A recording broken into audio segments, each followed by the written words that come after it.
Halo guys, welcome back to my YouTube channel. Dan di learning jurnal pertemuan kali itu yang ke-9. Nah, jadi ketiga orang ini yang maju itu adalah salah satunya aku sendiri, yaitu Putri Wulan Sahab.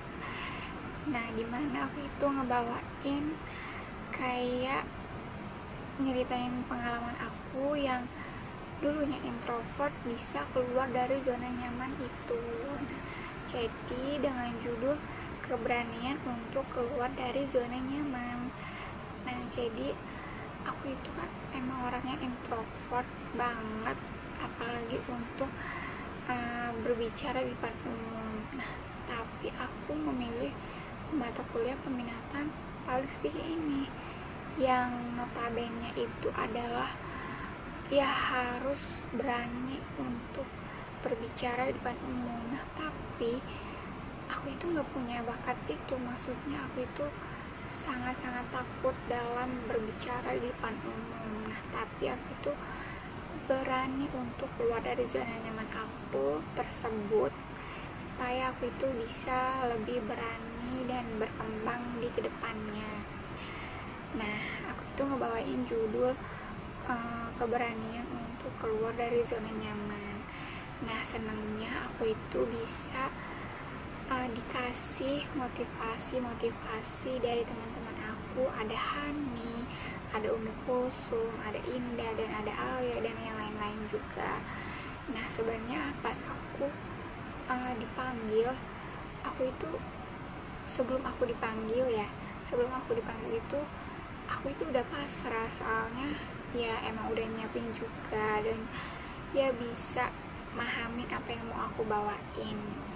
Jadi walaupun aku bikin skripnya, tapi aku itu nggak terpaku sama apa yang udah aku bikin, dan aku itu bisa ngebawain dengan bahasa aku sendiri.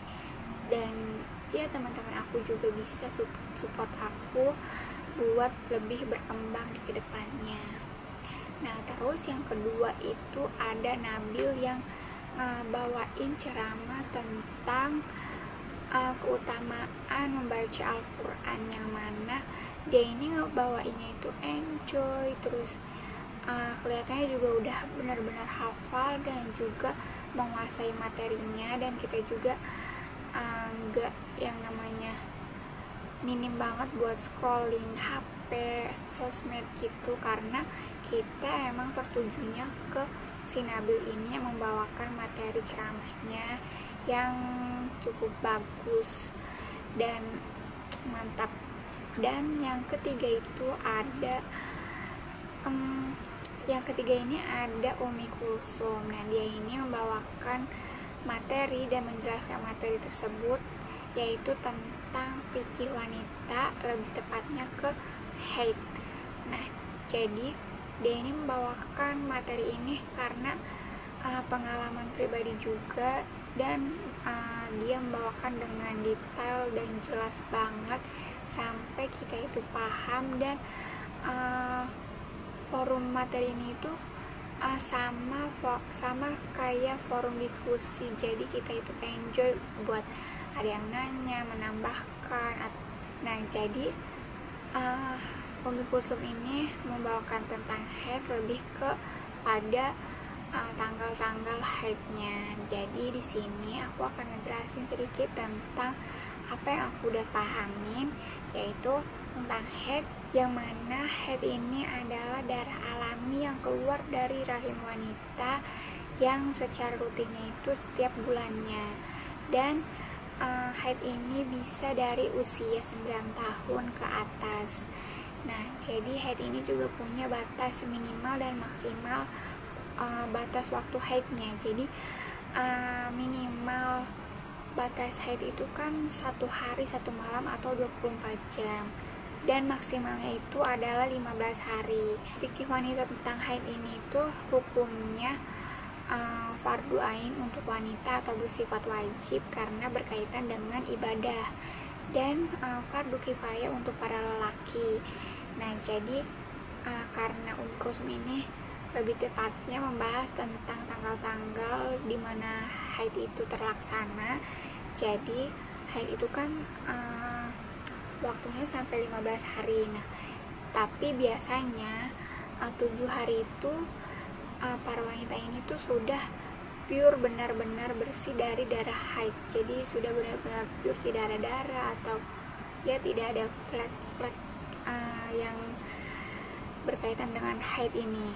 Jadi jika kita 7 hari ini sudah benar-benar pure bersih, maka kita itu mandi bersih atau mandi wajib. Nah, jadi setelah itu jika kita 7 hari ini dan sudah suci, jadi kalau misalkan di hari ke-9 setelah suci tapi keluar darah haid lagi,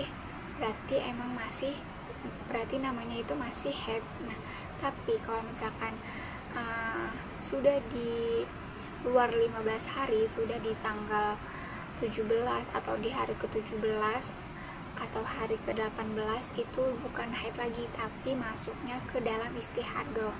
Nah, jadi istihadah ini itu darah penyakit. Nah, jadi karena istihadah itu darah penyakit, tapi kita itu harus wajib beribadah juga 5 waktu. Nah, jadi caranya itu kita harus membersihkan darah tersebut dulu, mandi dan membersihkan darah istihadah itu, dan harusnya memang disumbat, dan disumbatnya itu dengan kapas. Nah, walaupun sakit ya, tapi kita itu harus melaksanakan sholat. Nah, jadi setelah itu kita sholat 5 waktu.